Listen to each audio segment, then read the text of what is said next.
Isabel Gustafson, Senior Editor for Club and Resort Chef. I'm here today with Elizabeth Harrison, Executive Pastry Chef for Oakland Hills Country Club. How are you today? I'm doing well, thank you. Good. To start, if you want to tell us a little bit about yourself.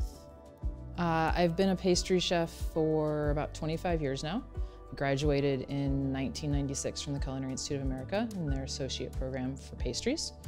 And I've been working in clubs maybe about 22 years of that time. Been around the country as Minneapolis and then Charlotte, North Carolina, and now I'm outside of Detroit, Michigan. Do you want to just sort of catch us up with what's going on with your club right now?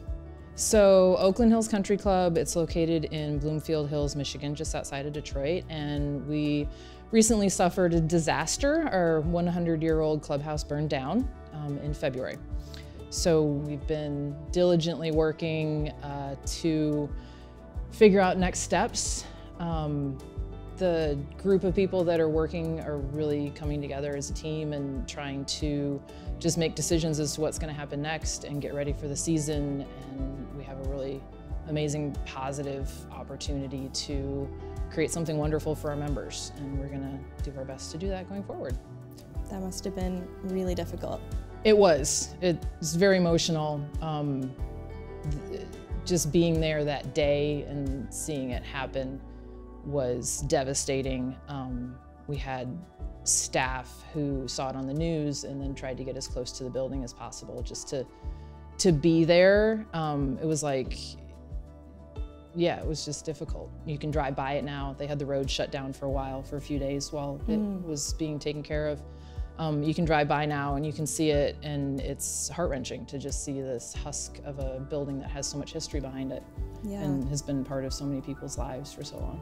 And you've been with this club for 9 years now, is that right? Yeah, 8 years. Yeah, so it's a long time. A lot of memories. Right. And I've been in that, as everybody knows, you work a really hard job and you work there a lot and you're there for many hours, and that's like your second home and your space, and I can't get into it and see it. You can't really like say goodbye kind of to, you know, when you leave a job and you move on, you kind of say bye and you move on from that position. And fortunately I'm staying and I'm working there, but that little space that was my home, I don't really get to say goodbye to.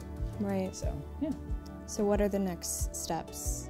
So next steps are getting back on property and building temporary facilities that are kind of permanent. Temporary facilities are going to last maybe about 2 years until we rebuild completely, and providing food and beverage, providing the building that was lost also housed our pro shop, all of our locker rooms, and workout facility and things like that. So providing spaces where our members can come back to the club and enjoy that facilities. So trying to do that and do it as quickly but also as skillfully as possible so that they can enjoy their club again. What's the response from membership been like? They want to see their club back and better than ever, and they want to come back together as a community. Many of them are friends. They've been friends for a long time. They're family. Our staff is family. A lot of people say that, but it's true. A lot of our staff has known the members for 30 years and been involved in their life events, and they want to continue to do that, and we want to continue to provide that opportunity for everybody. Yeah. Can you talk a little bit about your role and how you expect that to change going forward?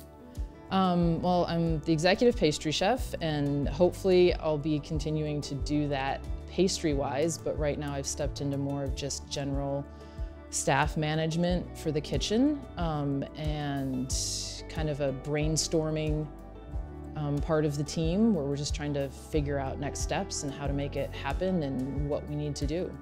So we're just working at it from that direction, not so much everybody in their little pocket, but everybody just coming together and trying to make it happen.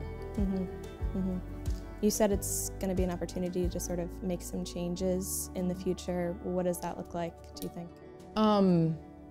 I think just kind of reinventing food service. I mean, I know when a lot of people do kitchen renovate from the kitchen side of it, when you do a kitchen renovation, you have the opportunity to get new tools and develop new best practices and things like that. And we can do that for the entire club, essentially, at one time. And so I think it's going to be a lot of let's work on best practices and new ideas and what we can do to focus. Like we have our history and our traditions, but we can perform them in a newer, better way that makes everything smoother and easier for the staff and more efficient, and the members can have a better experience but still have their tradition in their club. Yeah. It sounds like you're all working really hard to make the most of the situation. Yes. Yeah, so that's great to hear. We can't look back. We have to look forward and do it together. Yeah. And so that's what we're gonna do. Great. Well, I really appreciate you joining us today, Chef. Yeah. Thanks so much. For more videos, visit clubandresortchef.com.